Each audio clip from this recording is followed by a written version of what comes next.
भारत के राजस्थान में स्थित एक ऐसा किला जहां शाम ढलते ही किसी को भी रुकने की इजाजत नहीं दी जाती। कहते हैं यह भारत का सबसे हॉन्टेड पैलेस है। इसकी दीवारों में एक नहीं तीन तीन कहानियां दफन है। आइए इन कहानियों को जानने के लिए चलते हैं इस पैलेस की तरफ। स्वागत है आपका भानगढ़ के किले में। भानगढ़ से जुड़ी पहली कहानी। बरसों पहले की बात है। भानगढ़ में एक तपस्वी रहा करते थे। नाम था उनका भोलूनाथ। एक बार जब भानगढ़ के राजा ने किले के निर्माण की बात सोची तो भोलूनाथ ने उनके पास जाकर कहा, हे राजन, तुम किले का निर्माण कराना, परंतु ध्यान रहे उसकी छाया मेरे आश्रम तक ना पड़े, वरना भानगढ़ का विनाश सुनिश्चित हो जाएगा। राजन ने वादा किया और किले की ऊंचाई इतनी ही रखी गई कि आश्रम तक उसकी छाया भी ना पहुंचे। बरसों बीत गए, समय बदला, पीढ़ियां बदली। धीरे धीरे भानगढ़ की किले की ऊंचाई बढ़ने लगी। बढ़ते बढ़ते एक दिन वो आश्रम तक पहुंच ही गई। कहते हैं उसी दिन तपस्वी भोलूनाथ ने आंखें मूंद कर कहा था, अब भानगढ़ को बचाने कोई नहीं आ सकता। इसके विनाश की कथा शुरू हो गई। कुछ समय ही बीता था कि भानगढ़ में एक बहुत भयानक अकाल पड़ा और हजारों हजार लोग मर गए। फिर भानगढ़ युद्ध क्षेत्र में तब्दील होने लगा। यहाँ लड़ाइयाँ लड़ी गई। धीरे धीरे भानगढ़ वीरान पड़ता गया। भानगढ़ से जुड़ी एक दूसरी कथा। कहते हैं भानगढ़ की राजकुमारी रत्नावती बहुत ही रूपवती थी।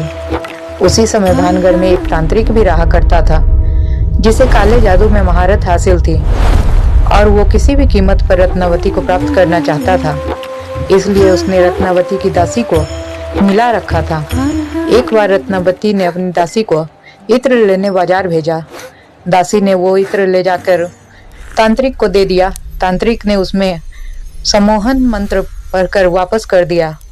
दासी वो इत्र लेकर राजकुमारी के पास गई और उसे दे दिया, परंतु शायद राजकुमारी को कुछ शक हो गया। उसने उस इत्र की बोतल को पत्थर पर दे मारा।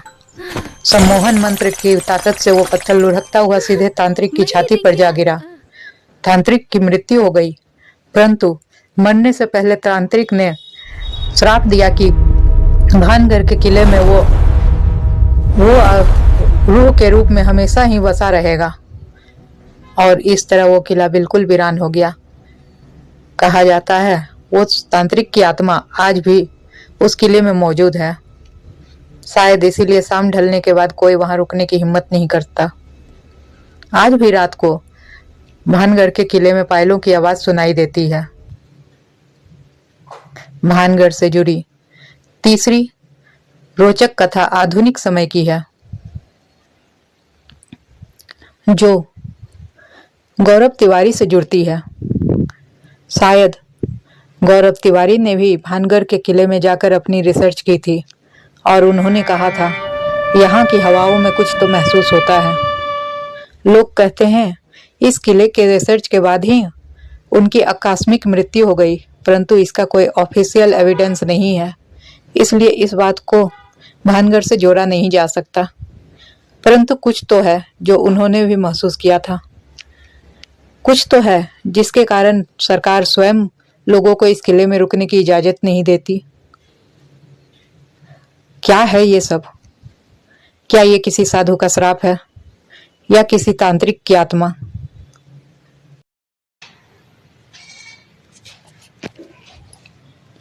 भानगढ़ की हकीकत क्या है? ये किसी साधु का श्राप है? किसी तांत्रिक का किया हुआ जादू या कोई मनहूस साये का असर? क्या है? कोई नहीं जानता। पर कहते हैं आज भी इस किले में रात के सन्नाटे में पायल की आवाज गूंजती है।